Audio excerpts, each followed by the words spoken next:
remember that we were doing, we did the integrated question already, right? We did the integrated question.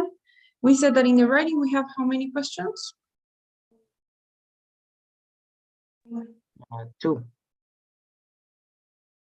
Exactly. We have 2 different questions. The first one is the integrated task, the one that we did.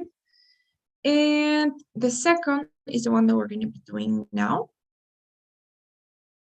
So I'll send you guys this presentation for the writing section. Okay.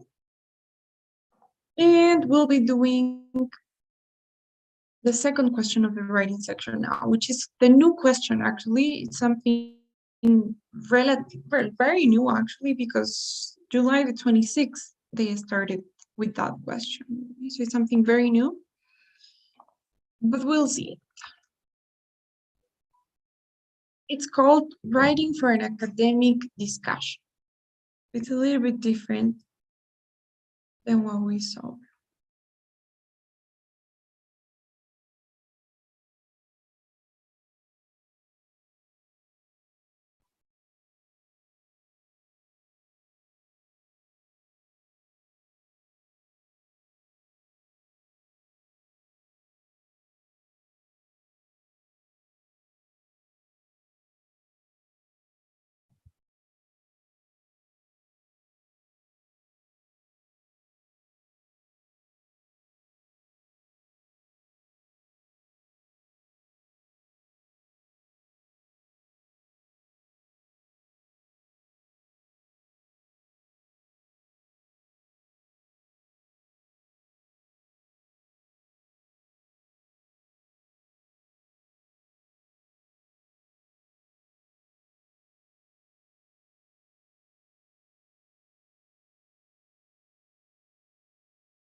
Okay, guys.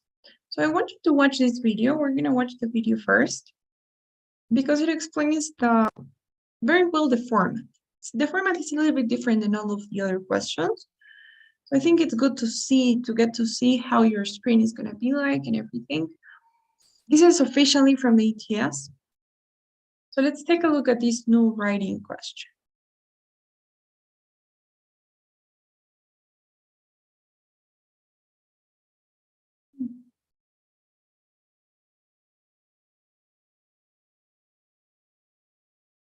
Can you guys hear anything?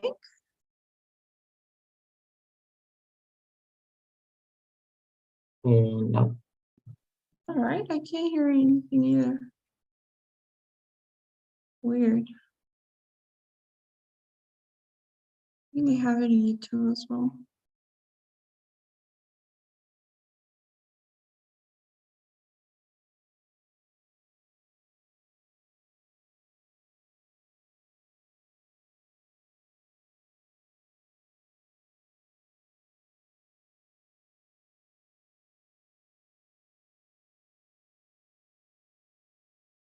Okay, it's muted.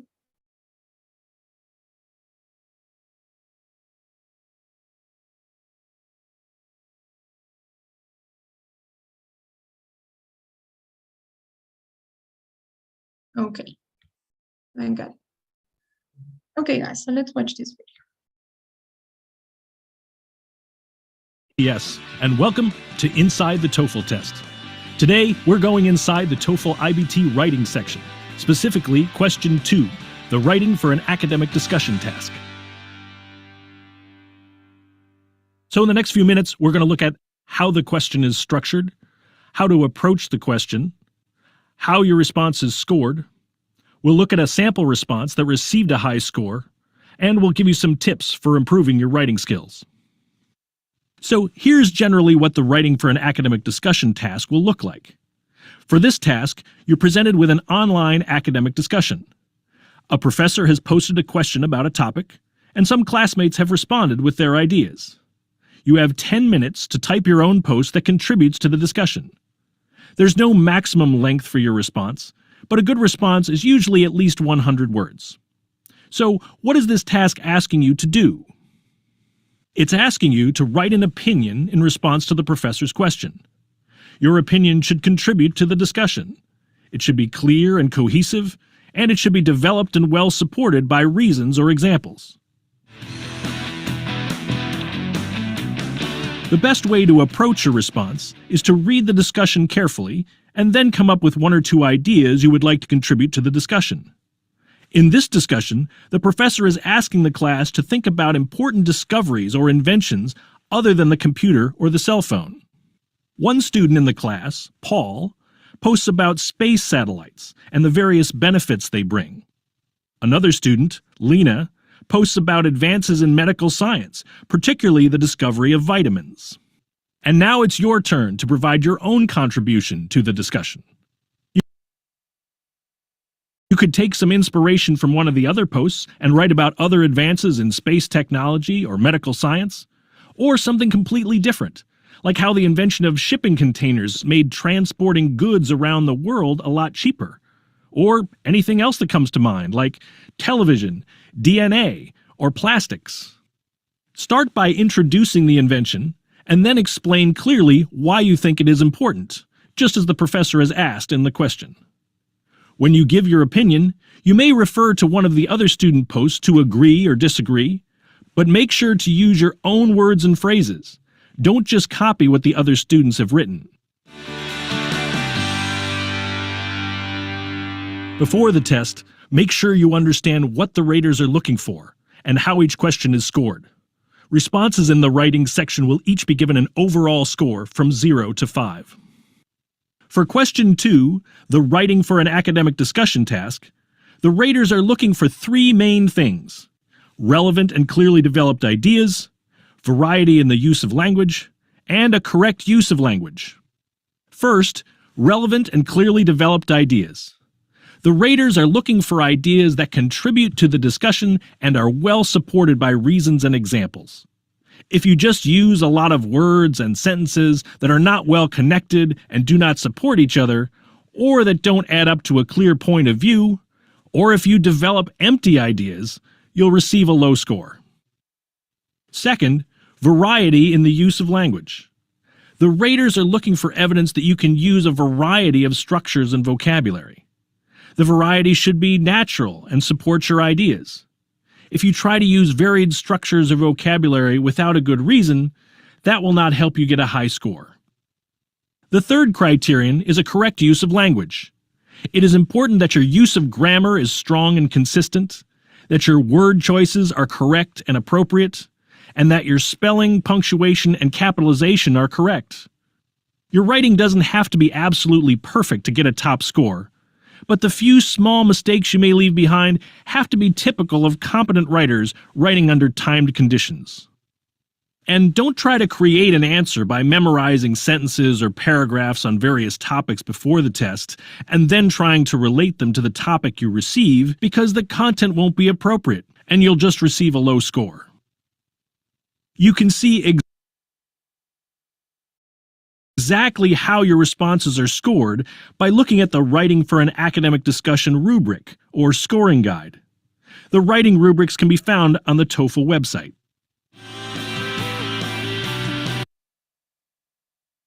Okay, guys, so we're going to leave it there. So as you can see, that's the structure we have. Okay, let's talk about that. What we're going to do is we're going to do a sample response of our own so that we see how to actually write the post that we need to write. So we're going to be working on this example right here.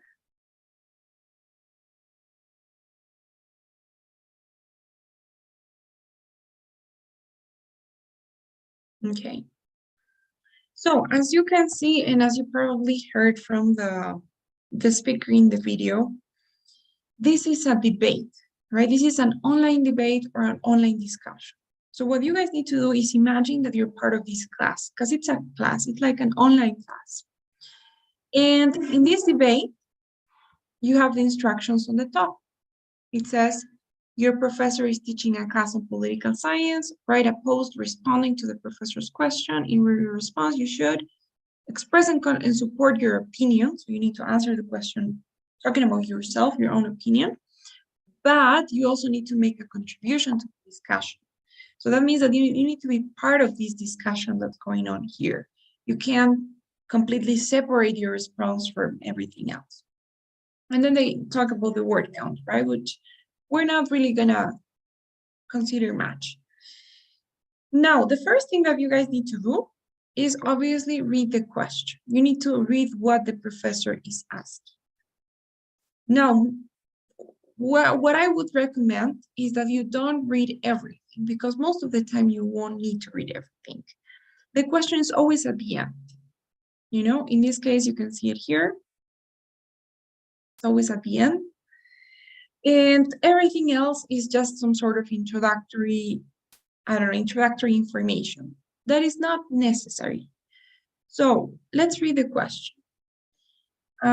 Elizabeth, please, can you read from starting here, if until the last part, why?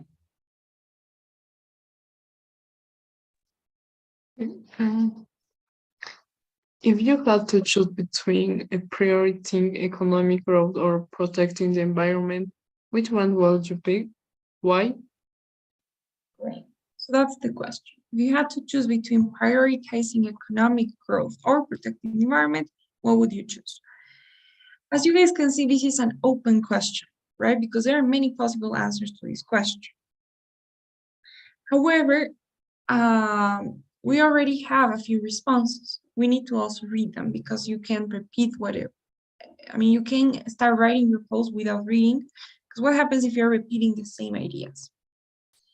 So what I would suggest is, once you have read the question, start brainstorming there.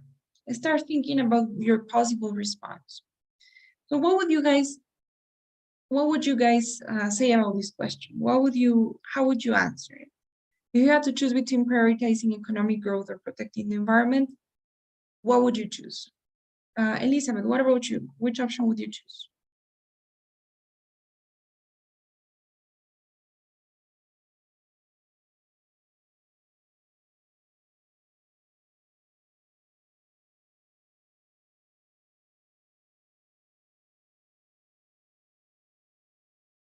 Elizabeth? Could you repeat, please? Yes. How would you answer this question? What option would you choose? If you had to choose between prioritizing economic growth or protecting the environment, what would you choose?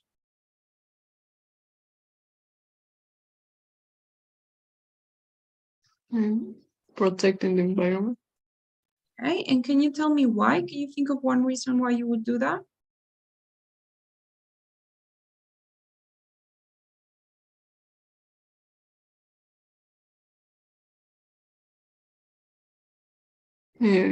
For future generations.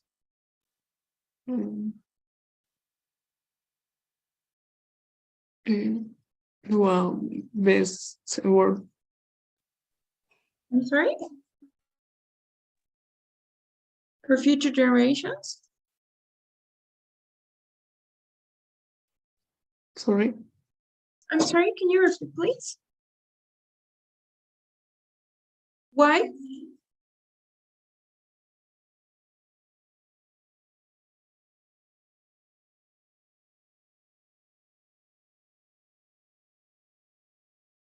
So why would you choose why would you prioritize environment again?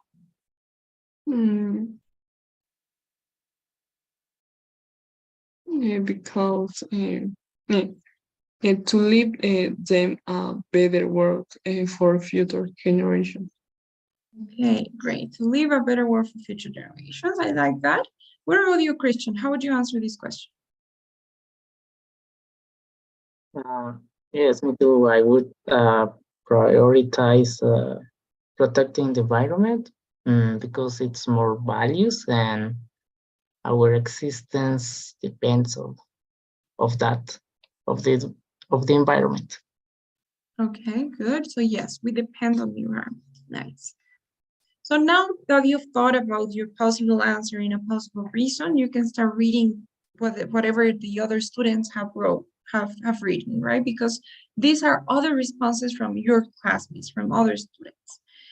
I don't recommend that you read them before thinking of your actual response, because sometimes when you read those, then you're kind of limiting yourself, right? You're gonna have some certain bias towards choosing something similar to what they already said. So it's better to try to brainstorm without reading first. After you have an idea already in mind, you can start reading. So I'll give you guys 1 or 2 minutes to read what we have on the right. So please read Susan's and Alex's response.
Okay, guys.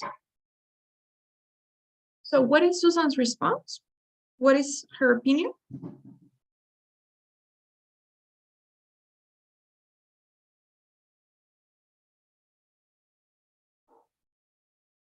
She would prioritize the environment, right? It's in the first sentence. She would prioritize environment because what's her reason?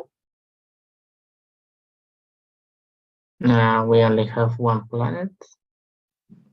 She says we only have one planet to live in. That's her main argument, right? Her main point. And what about Alex's opinion? What does he think? He thinks that economic growth is more important. Exactly. He would prioritize economic growth and what?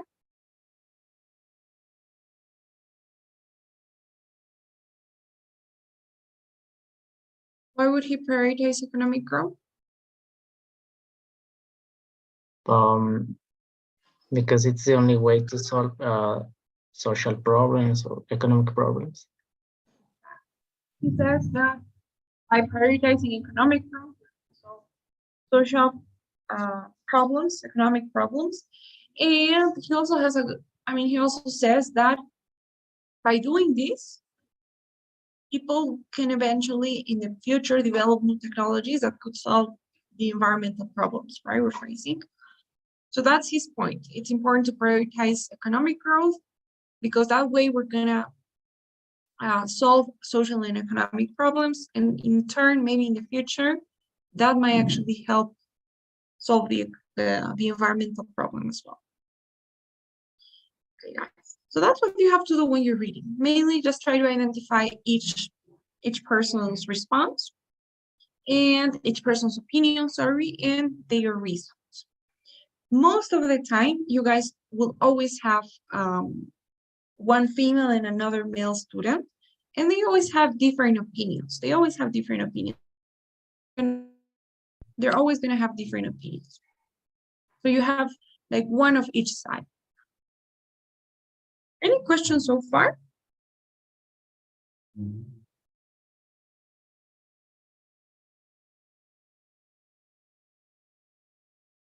No question. In this question, at the end, it's better just to read the question of the professor and some sentences of the opinions of the students. I would recommend that you read the question, as you said, but try to read only the question, right? Don't read the introduction from the professor. But in terms of the opinions from the other students, I do recommend that you read them completely. Because if you don't read them, if you don't read everything, then maybe you're gonna miss some important points. And you're gonna have to make a contribution to the discussion. So that means that you need to show that you understood everything that was said before in the class. So it's important that you read both posts. Okay, thank you. Sure. Do you guys have any other questions?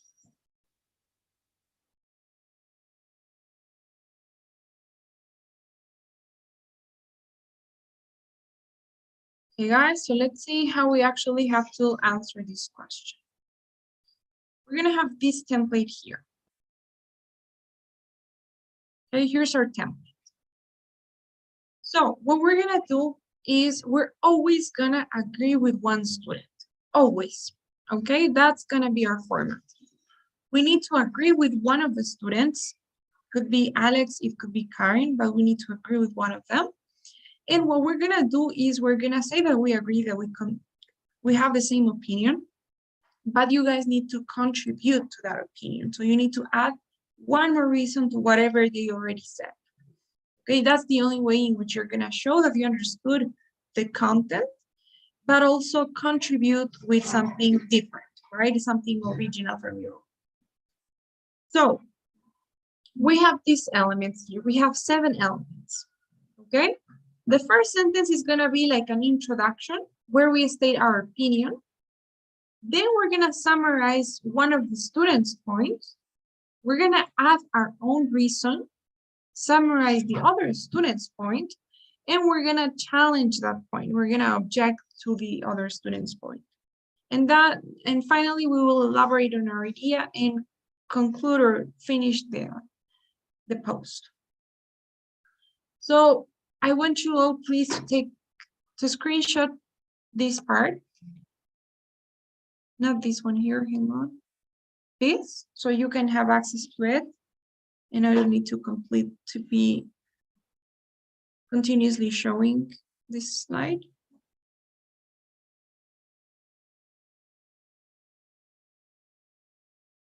You guys ready? Okay. So let's see. First of all, we need to decide. As I heard you guys, I think you both agree that it's better to prioritize the environment, right? Do you want to continue with that same opinion? Yes. Okay, good. So if we're going to say that we would prioritize the environment, which student do we agree with? Susan or Alex? Susan, exactly. So we agree with Susan. We share the same opinion. The student that we agree with is going to be called student A, okay? And the other student will be called student B. So Susan is student A now, and Alex is student B. So we're going to do in the first sentence is just say which student we agree with. We would say, I completely support Susan's opinion, right? I completely support Susan's opinion. That's our introduction. We're saying that we are on her side.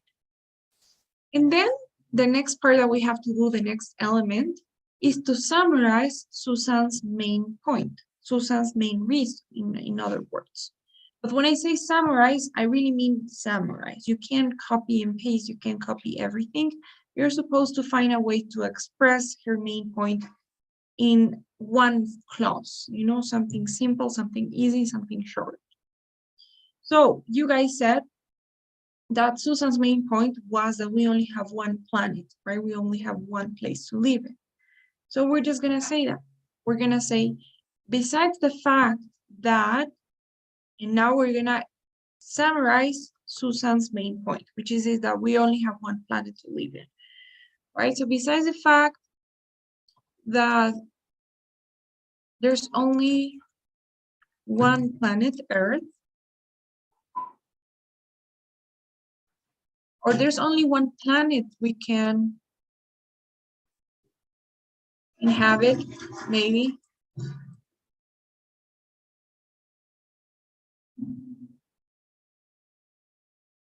Okay, so that was Susan's point, right? There's only one planet Earth, there's only one place that we can live in. So besides the fact that there's only one planet we can inhabit, that was Susan's main point. Now we need to add one more reason aside from that, one more reason that is different than the one we just summarized, which was Susan's reason, right? So now you have to think about your own reason.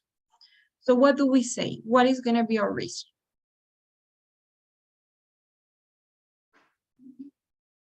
It could be that our existence as a species depends uh, of the environment. Perfect, I love that. So that's a reason, right? Again, it has to be something short, same as with Susan's main reason. We are supposed to just write something short. So it is what we're gonna say. Besides the fact that there's only one planet that we can inhabit, it is widely known that our existence as a species depends on the environment. So that's what our reason, right? That's what we are saying. It has to be completely different than what the other students already said. Otherwise, you're not contributing, right? In any way, you're just copying other people's ideas. So in order for you to fully contribute to the discussion, you need to add one more reason of your own. And then the next thing we need to do is now we're going to focus on the other student, on the one that we don't agree with, which in this case would be Alex, right? So our student B's point. So we're going to say Alex has a good point when he says, in this case, I need to change the pronouns. Alex has a good point when he says that, and now we have to agree with something that Alex says, okay? And this is completely up to you. We need to look for one point that Alex says, that Alex gives, and that we could agree with. So what point can we use from Alex's response?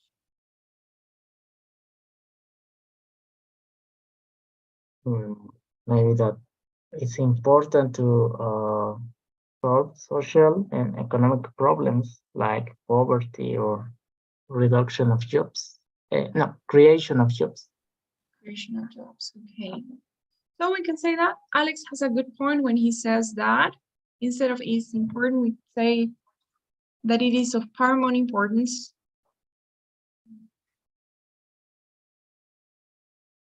to, okay, that it's of paramount importance to solve or to address maybe social and economic problems, to address the many social and economic problems nations face, maybe, I don't know. This is Alex's point, right? We're saying it is, I agree that it's important to solve these other problems, but, and here is what we are going to, we're going to challenge this point. We're gonna say, it is true that it's important to solve these problems, but now you need to think of why is prioritizing the environment more important than solving these problems, right? You need to continue elaborating on your same idea, right? Trying to say something related or something that challenges this point. For example, you could say, however, it is important to note that these problems are not as urgent as our environmental problems, maybe, right? So that way you're challenging at that point. You're saying, yes, it's important to solve those problems eventually, but they are not as urgent as what is happening with our planet, for example, right? That's one way of challenging this point. So we could say it is important to note that these, let's not per se problems, let's say these issues are not as urgent as the climate crisis, and as not as urgent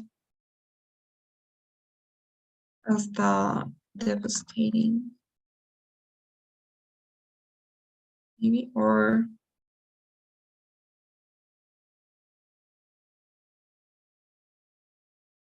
are not as urgent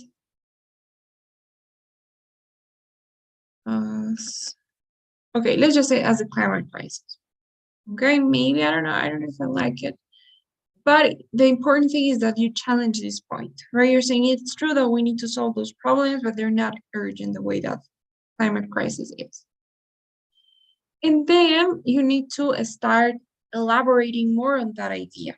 So you need to give details, give examples, give some sort of evidence of what you're saying, right? You're saying that our existence depends on the environment, that the climate crisis is more urgent than other problems. So you need to find a way to prove that with evidence, with examples, with facts, whatever you want, with personal stories, anything you can use. For example, you could say, for example, scientists have recently announced that by 2027, I don't know, climate change will be so harsh that this or that will happen, right? Or maybe climate change will be so harsh that we can say something that our existence depends on the environment, right? That, or maybe that humans are gonna disappear in 50 years if we don't do something. You can completely make it up, right? It doesn't have to be true, but the important thing is that it serves as evidence for what you're saying. So what can we say? For example,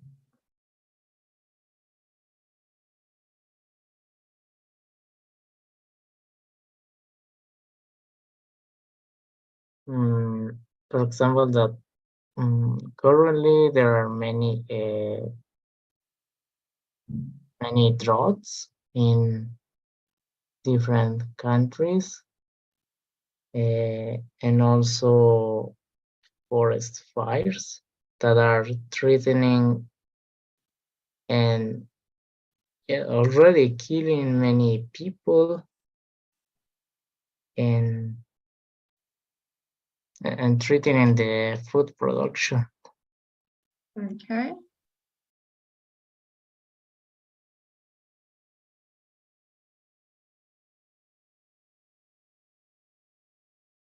Great. I love this, but I would try to be a little bit more specific. You can make up those details, right? So for example, you're saying there are many droughts in different countries. Maybe I would focus on one or two countries or one, I don't know, one continent or something.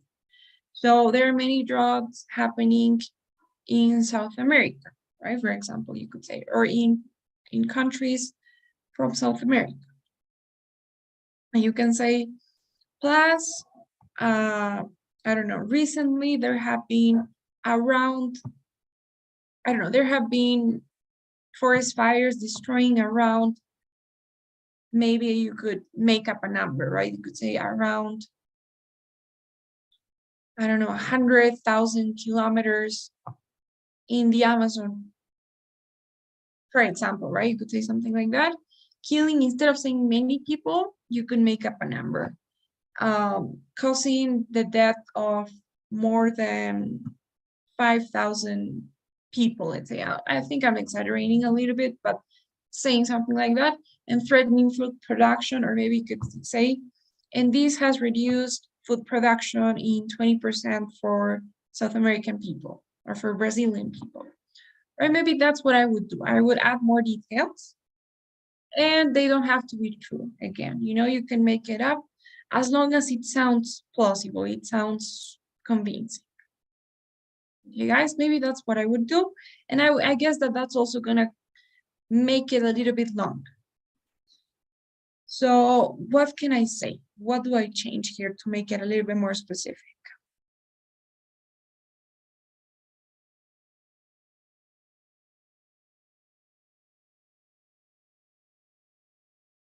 For You- example, recently this year, there was a drought in Argentina that reduced um, the production of soja, soya, of soy.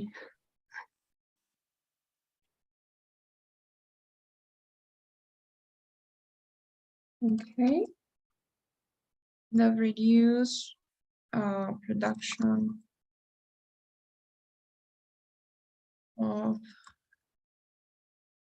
the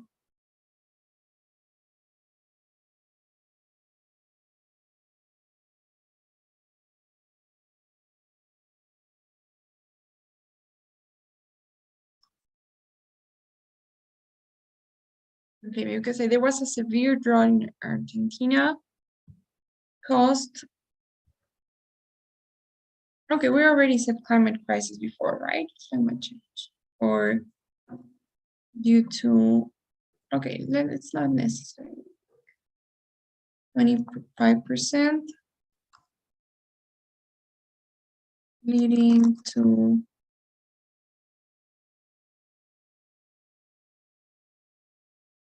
I don't know reductions in. Okay, we could continue exploring the idea, right? But I think it's okay like that. Maybe we could try to continue reinforcing the idea that our existence depends on the environment. We could say something that exaggerating a little bit that it killed, I don't know how many people, but I think it's okay for now.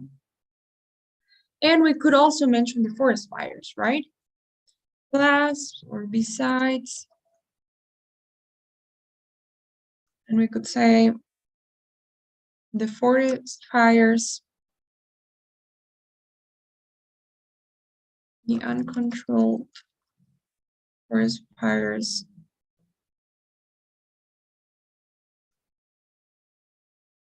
in the Amazon is said to have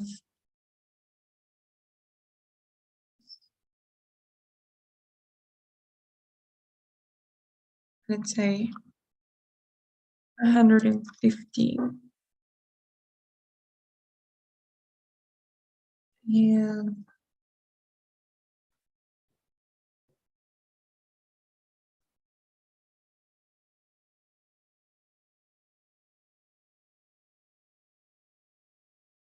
okay, something like this. Although I don't know if birds play a role here. So something like this, right? The important thing is that you prove what you're saying. You're saying that climate crisis is urgent. So you need to demonstrate that with details, right? With evidence, with examples, details, facts, personal stories as well. You could talk about, I don't know, how somebody that you know or that you knew died of, let's say, skin cancer, for example, right? So anything that proves what you're saying. And finally, you close the post, you close everything, and you say, that's why I feel that. And then here you need to actually answer the question directly. Because in the first sentence, in our introduction, we didn't actually answer the question. We just said that we agree with Susan, right?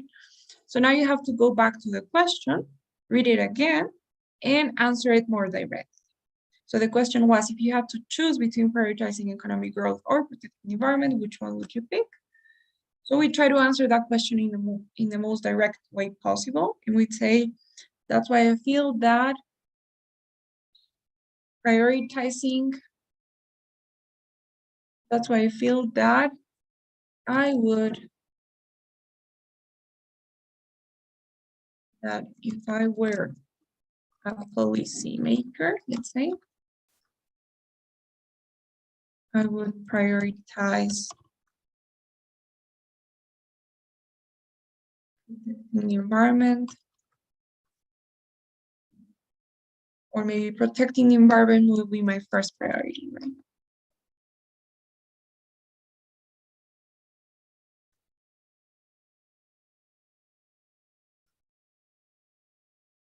Something like this. Okay, guys? So in the last sentence, what you do is you just answer the question as directly as you can. The question was, would you prioritize economic growth or the environment? So we said that's why I would prioritize the environment. Right? So is this okay? What do you guys think?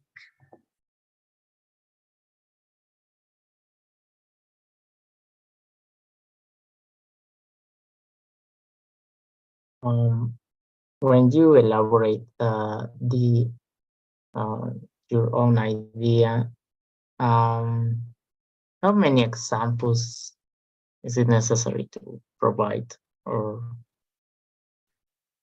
Okay, only good one? question.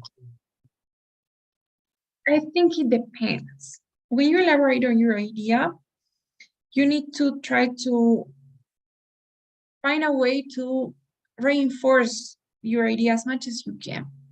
So to be honest here, the reason why I wrote two examples was because I thought one was gonna be too little. It's only one sentence if you actually think about it too.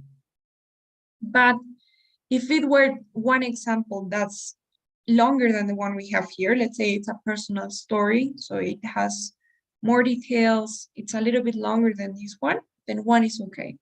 But if it's something short, like one sentence short, then I would suggest that you have two, one or two, but it depends on the length of your example.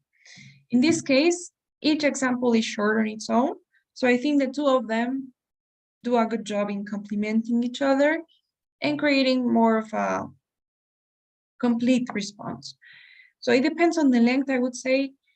At the end of the day, what matters is not the number of words you write, right? But how well you support your ideas.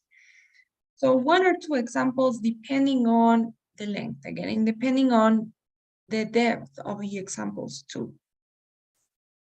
But what I would definitely have is at least two sentences.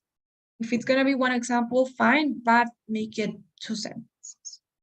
And with details, right? Always using details. No matter what type of example you have, you always need to use details. Okay, thank you. Yeah, sure. Any other question?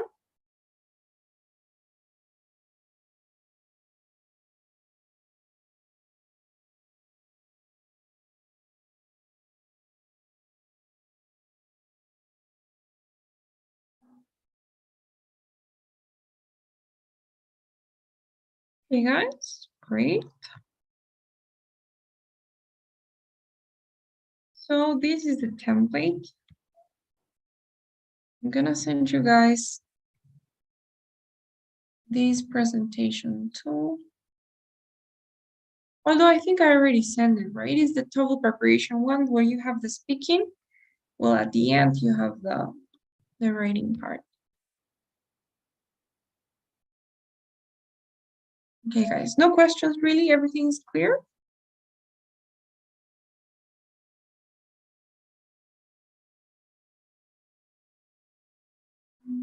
Maybe in the writing section, is it recommended to review, maybe, or to give some left time at the end to review the responses?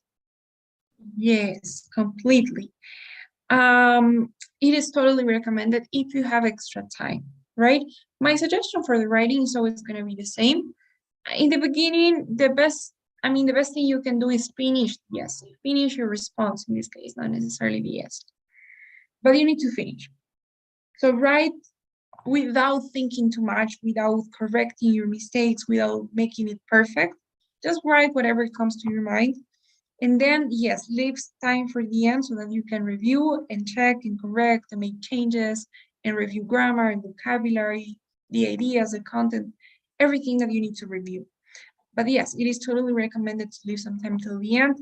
And having or writing fast enough so that you have enough time to review requires practice. It requires a lot of practice in terms of managing your time and in terms of memorizing the template as well, right? And memorizing the structure is gonna take you some time.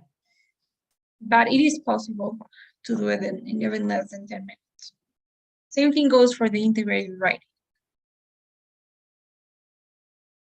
But yes. Okay, thank you. And how much time do we have to read the question and the conversation or the class?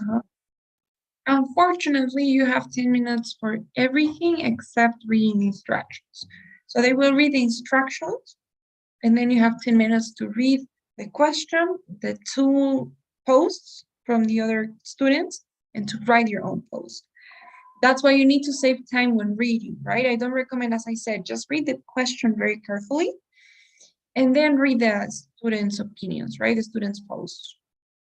Don't read the introduction and don't read the instructions because you already know what the instructions are. They're always the same. They're not going to change. Okay, thank you. Yes, of course. Any other question?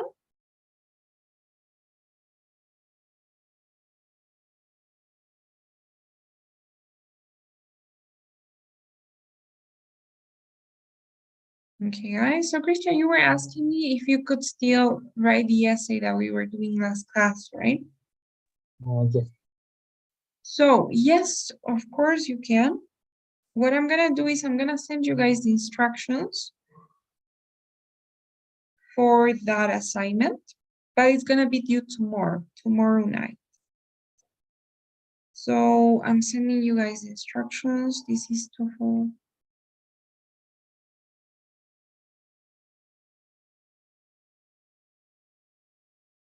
Okay, it's for tomorrow night. And I will also send you the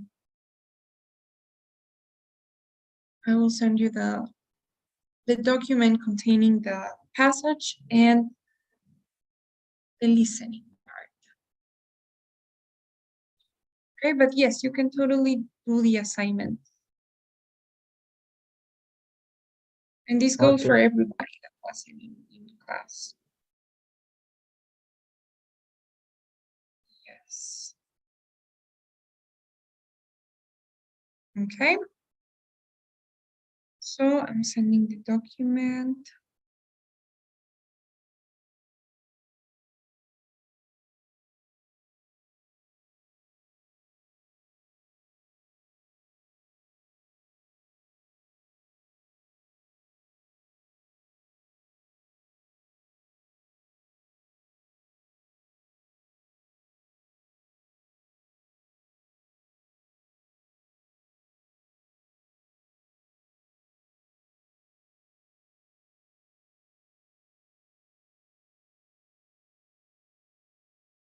Remember, you can only listen to the lecture once.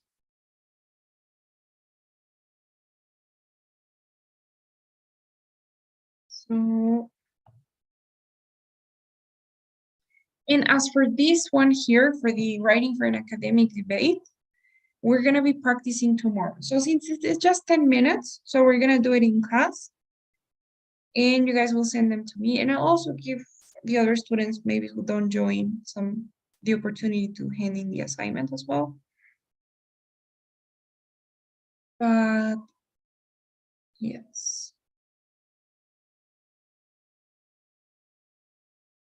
Okay, the instructions are in the group chat. And as I told you, we're going to be practicing the one we did today, tomorrow. You guys are going to be writing another post. Okay, guys? So is that okay? Do you have any questions before we go?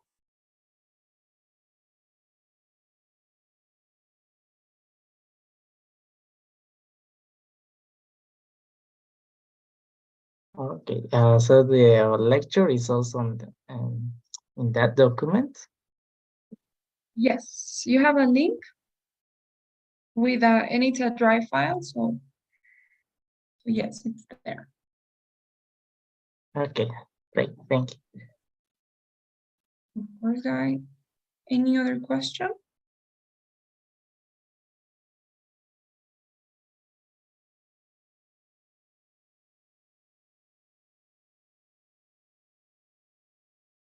Okay, guys, great. Then that's gonna be it for today's class. I will see you all tomorrow. We'll be practicing. Thank you so much for joining. Oh, sorry, I'm forgetting today's daily survey. I just started it, so please don't forget that before you go. And then I will see you all in tomorrow's class.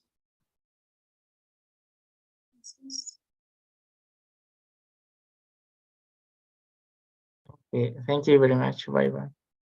Bye, guys.